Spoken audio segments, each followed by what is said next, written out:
네, 이 사건 취재하고 있는 김지아 기자와 스튜디오에서 좀 더 짚어보겠습니다. 자, 김 기자. 이 사건 제보한 공익신고자가 이 사성 장군, 이 배경에 대해서 좀 더 설명을 해줬다고요? 네, 그렇습니다.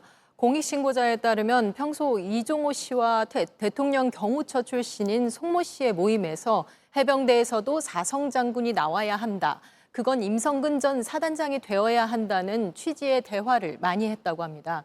그런데 해병대는 아니지만 실제로 올해 삼성이던 합참 차장 자리가 사성 장군이 됐습니다. 신고자는 이걸 보면서 이들이 나눴던 이야기가 실체가 있는 거라는 생각을 하게 됐다고 합니다. 사적인 대화도 많이 나눈 사이였던 만큼 공익신고를 하기까지 고민을 많이 할 수밖에 없었는데 결국 신고를 하게 된 계기 중 하나였던 겁니다.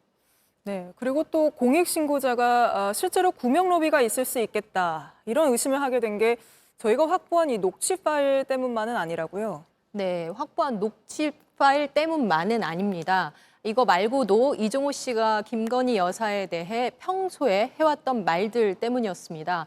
이 씨는 지금도 김건희 여사와 연락이 되는 것처럼 말을 해왔다고 하는데요.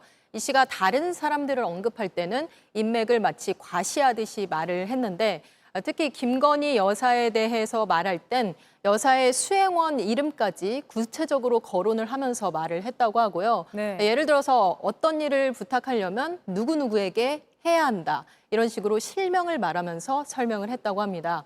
또 김 여사를 어릴 때부터 알았는데 어느새 영부인이 됐다. 이런 식의 얘기도 했다고 합니다. 네, 그러면 이종호 씨는 지금은 어떤 입장입니까? 네, 이 씨는 JTBC 취재진에 자신이 김건희 여사를 아는 것은 맞다. 윤석열 대통령과 결혼하기 전부터 알고 있었다고 했습니다. 도이치모터스 2차 주가 조작 사건 때 알게 됐다는 기존에 알려진 것과 맥락이 같은 얘기입니다.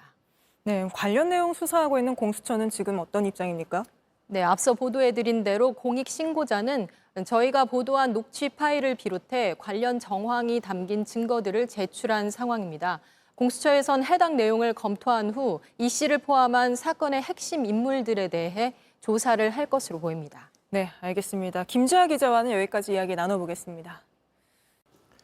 JTBC 뉴스를 시청해 주신 여러분 고맙습니다. 저희는 저녁 6시 50분 뉴스룸에서 뵙겠습니다.